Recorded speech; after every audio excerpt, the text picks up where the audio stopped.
Voilà, ça c'est le bâtiment des coopératives Équilibre et Luciole qui se situe dans le quartier des Charmilles. On a 38 logements, un rez-de-chaussée complètement d'activité et donc une volonté forte des deux coopératives dès le départ de construire un bâtiment le plus écologique possible, si possible isolé en bottes de paille avec réalisation d'un chantier participatif pour l'occasion. Donc pour ce faire, on est parti sur une structure en béton avec des voiles qui séparent les appartements et un remplissage en fait des façades sud et nord à partir de caissons en bois remplis en bottes de paille.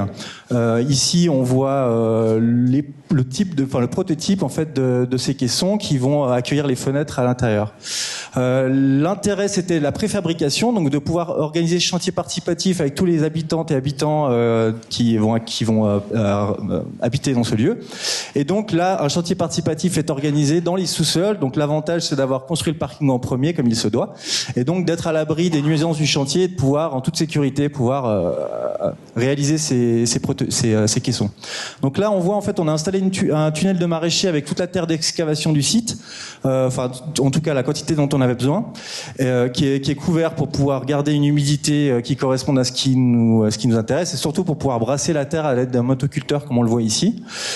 Juste en dessous, on a une trémie qui était réalisée dans la dalle du parking et qui permettait d'accéder au niveau du sous-sol avec mon voisin Marton qui a adoré faire du malaxage de terre et préparer nos enduits. Il a fait ça tout le long. Et du coup, lui, en fait, on recevait la terre qui venait d'être broyée avec le motoculteur et il la mélangeait selon une recette qu'on avait établie à base de sable, de paille et de terre d'excavation. Donc là, c'est la première étape. Donc le remplissage à l'horizontale, c'est beaucoup plus pratique qu'à la verticale. On a donc une barbotine qui est un mélange d'eau et d'argile, donc de terre très fine, qui va nous donner une eau très argileuse et qui va permettre d'enrober tous les brins de paille. Donc en fait, c'est un peu comme un gopti pour un enduit traditionnel à la chaux. Ensuite, on a ces caisses d'enduit qui arrivent sur des roulettes de l'atelier de Marton et qu'on soulève pour mettre en place sur les bottes de paille. Donc jusqu'ici tout va bien, j'ai même du temps. Là on a la phase de tirer les enduits à la règle. Donc pour celles et ceux qui ont déjà testé de poser des enduits en terre sur des bottes de paille à la verticale, c'est un vrai petit bonheur de le faire à l'horizontale. On a tout simplement à étaler l'enduit, à tirer à la règle et on a un niveau de finition parfait. On a une trame en lin qui a été posée afin de réduire le problème de fissuration dans la mesure où on réalisait ces enduits de corde de 40 mm en une passe. Avec la quantité de terre que ça représente, on a un problème de fissuration évident si on ne fait pas ça. Et donc c'est pour ça qu'on a tramé ce qu'on voit un petit peu là sur l'image, les enduits. Une fois que ces caissons étaient secs, on les déplaçait sur des roulettes, on les levait grâce à la grue du chantier dans la trémie que vous avez vue tout à l'heure. Et ensuite, la grue venait les mettre en place sur les dalles. Donc il y a 80 caissons sur la façade nord qui ont été mis en place comme ça et qui sont tout simplement posés sur la dalle et fixés avec des équerres pour les stabiliser.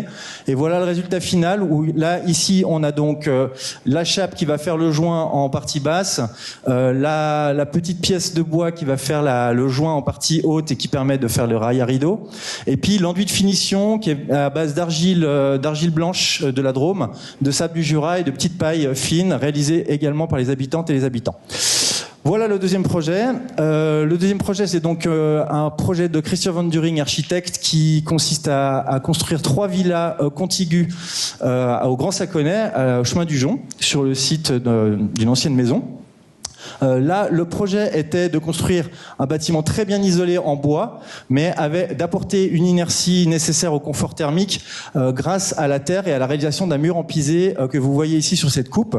Donc on a tous les apports solaires d'un projet bioclimatique qui se développe avec les rayons du soleil qui rentrent en hiver et qui sont freinés par la casquette en été, et le mur en terre qui joue son rôle d'inertie et de régulateur hygrométrique.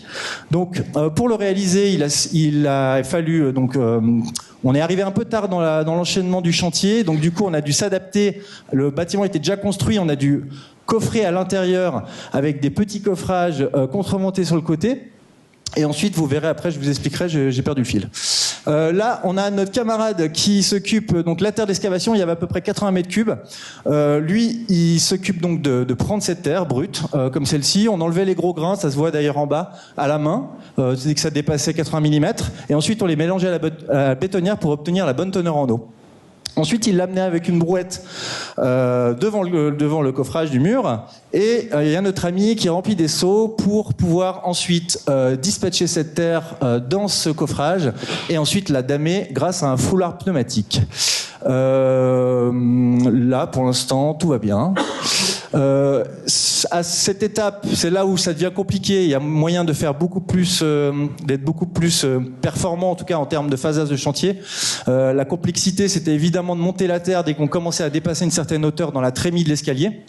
Et donc là, on a imaginé une petite plateforme élévatrice avec un treuil qui montait les seaux à la personne qui mettait la terre en place dans le coffrage. Donc sur cette étape, le plus important, c'est de bien régler la couche de terre, parce qu'il faut jamais dépasser une certaine épaisseur. Généralement, c'est 15 cm de terre foisonnée pour 10 cm de terre qui va être damée. C'est pour ça qu'on voit les lits sur les murs empisés comme ça. Et puis on fait gaffe que les gros grains soient toujours à l'intérieur du mur pour pas que ça fragilise les parois extérieures du mur.